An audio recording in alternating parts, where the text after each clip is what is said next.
Hey, I'm Savannah. Welcome back to Designing Forsaken Legacy, a character design series for an animated show I'm making here on YouTube. For this episode, I figured we'd cover some of the enchanted objects in the Kingdom of Wit, such as the lanterns. The main export of the Kingdom of Wit is enchanted objects, so they are rather important.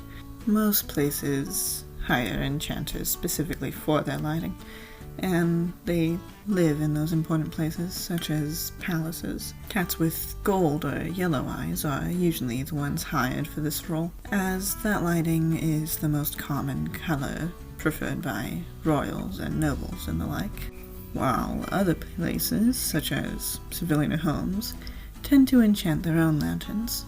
The base item is rather cheap, so it's very affordable for those in Wit. Enchanted items glow the color of the enchanter's eyes, so there's a variety of colors lighting the Kingdom of Wit. Enchanted mirrors are like live TVs, but some do have the ability to record shows for later. Many in Wit have enchanted jewelry that they enchanted themselves or that one of their loved ones enchanted for them, and instead of stoves or fire pits, they use enchanted stones called heating stones to cook and things like that. As for other common household enchanted items, they often enchant writing utensils such as quills with self-inking, the ability to be summoned to the owner's hand, and other useful enchantments like that. Cats in the Kingdom of Wit are taught enchanting in school, and often their bags are the first item that they learn to enchant. These enchantments are, most of the time, just useful things, such as being larger on the inside. Now to explain masculine and feminine clothing in the Kingdom of Wit. Clothing is mainly worn as an aesthetic. There's nothing wrong with a cat walking around without clothes on. The cats modeling for us are just background characters. You can name them if you want. Short-haired breeds, like this masculine fellow here, typically wear 3 layers because the Kingdom of Wit is rather cold, whereas medium or long-haired cats typically wear only 1 or 2 layers. In all articles of clothing with buttons, there are exactly 8 buttons on the item in question. This is because there are 8 recognized gods. It seemed like something tailors would do as a superstition type thing. And most accessories in the Kingdom of Wit have some sort of jewel inlaid in them. These are often enchanted by the wearer. As for the actual differences in clothing, male coats tend to be longer. That's pretty much the only difference in the clothes, to be honest. Most in the Kingdom of Wit wear greens, browns, and other natural colors. Basically, green academia was the style I was going for. That's all I have to say, so enjoy the time-lapse.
Now, on to the main character of this video.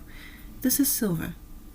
They are a guard in the palace at the Kingdom of Wit, and they are often paired with another guard who I have yet to redesign. I designed Silver in one of my earliest episodes on this channel. You do not have to watch that. It'd be cool if you did, though, just to compare. Silver is a Lecoy, or werewolf cat. I adore Lecoys. They're ugly in the cutest possible way. Silver's personality is honest, charismatic, and gentle, and they use they-them pronouns. They're a dilute calico, and I really like how I did the sparse fur this time around, though I'm sure I can improve in the future. For their armor, I wanted the armor in the Kingdom of Wit to kinda resemble the masculine coats. I just wanted that general shape. The symbol on their pauldron is the symbol of the Kingdom of Wit, an open book, with the symbol of their goddess Ara floating above it. And I gave them tail armor because cat tails are very sensitive. Their weapon is a bowstaff that they enchanted to shrink and hit harder. As for how they interact with others, they try to be positive and cheer everyone they interact with up. They want to brighten everyone's days when they see them.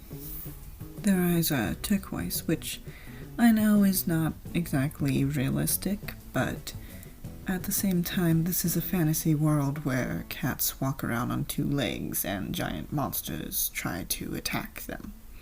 So, realism pretty much went out the window when I thought up the concept. I altered their color palette a little bit as I was working on them, but I like how it turned out in the end. As for their name, Silver is basically a placeholder. I wanted something to call them, and they just kind of looked like a silver to me. Though, feel free to leave suggestions in the comments if you don't think it fits. If I find one I like, I might have it so Silver was their kit name, and their grown-up name is whatever I find in the comments that I like.